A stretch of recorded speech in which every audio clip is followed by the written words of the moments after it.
Hey everybody, my name is C and I'm the owner of CLM Custom Designs on Etsy as well as YouTube, and my channel is all things crafting. So welcome back if you've been here before, and if you're new, welcome. Come on in and take a seat and let's get ready to learn something. Today I am engraving. I got a corporate order in and I will be engraving corkscrew keychains. Can you see? Corkscrew keychains. So if you're interested in seeing how I do this with my X2 M1, stick around. Let's jump into the intro.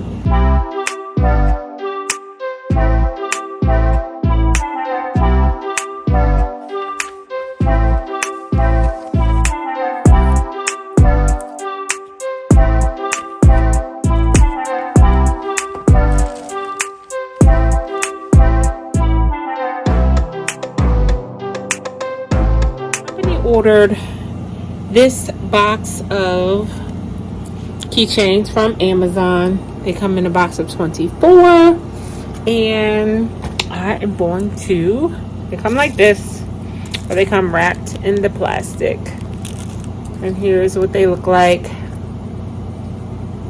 And now we're going to engrave on them. They are stainless steel because remember with the M1 it has to be stainless steel. Cannot do aluminum, just stainless steel. So that you first have to make sure of. So let's go over to my machine and let me show you what I got going on.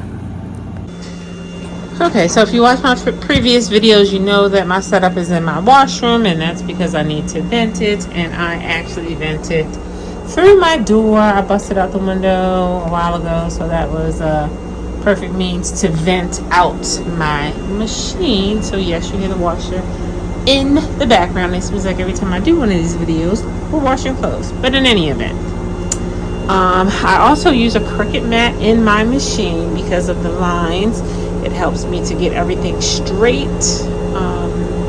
So yeah, and as you can see, you'll see various marks on my machine, black marks, because I actually mark where I'm going to set my blank set so that I can make sure that they are in the right spots when I go to engrave them. So that's what that is.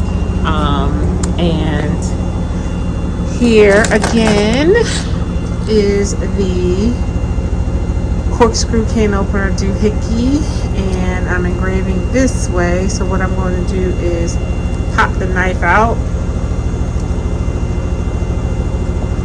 because when I do that, that allows the straight line across, so I don't have that hump. And again, I have marks right here, so I'm going to make sure that I place it on the marks. I typically look at it from the back end because that helps me to actually make sure that I'm bringing the end up to the actual line. I can see it better from the back than I can from the front, so that's what I do. I'm closing my machine, and I will show you the setup on the front. So I have already imported the company logo. I've already positioned it on the blank to see exactly where it is going to print, as you can see. And then when you click on the wording over here, and because mine was two separate pieces, you're going to see select the bitmap, or you're going to select the vector. So select, I'm using power of 100, speed of 25, and 1 pass. As you can see, I put it on engraved. Up top is the auto measurer, which you just click on and it automatically tells you the millimeters of the object that you are printing on. And if not, you can measure it yourself. I'm using a user-defined material, but you could certainly click on this and see if there was something in here that you could use. As you can see, there is the stainless steel dog tag, but it's not the same thickness, so I did not use that. And then again, because mine was two separate wordings. I had the actual logo here and then the words. I also need to select my bitmap and make sure that my settings are the same on this, which they are. You can certainly frame it out to make sure that it's going to print in the area that you want, but when you're framing, make sure that you put that power all the way down to 1, because otherwise it will actually engrave a line around your design, so you don't want to do that. So you hit framing, and it will tell you to hit the start button here, and then you can actually see where everything's going to print out, and if that's to your liking, which that works for mine, then you can go ahead and then process it. And you go up here and hit start, and then you hit that button here, and it's going to engrave. As you can see here, it takes 3 minutes. I'm not sure if it said it here, but it's 3 minutes. You can see that engraving going. Engraving up under there.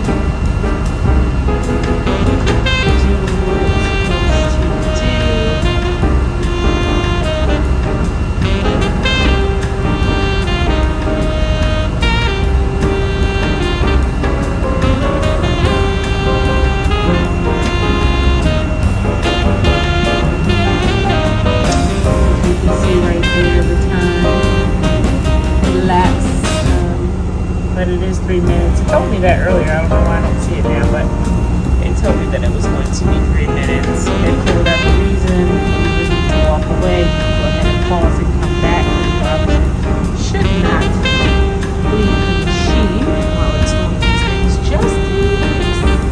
But that's on the other side. You might not have been able to hear that beep over top of the washing machine, but as you can see, it is complete. That's what that beep means. And now we can safely lift it up, and as you can see, came out perfect, straight, looks good.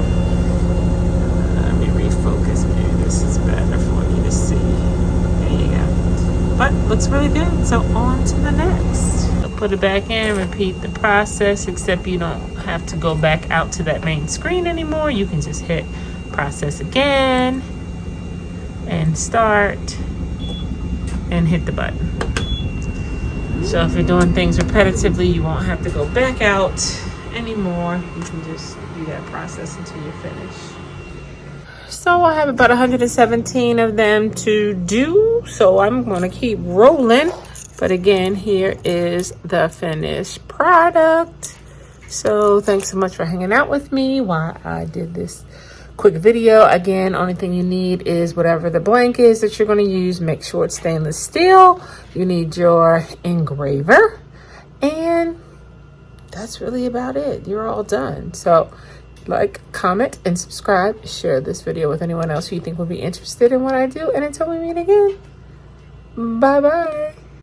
As you can see from this picture, it says 2005, and it should say 2025. So I ended up having to redo 72 of the orders and then figure out how to repurpose those, and that is what I came up with. Perils of a Crafter.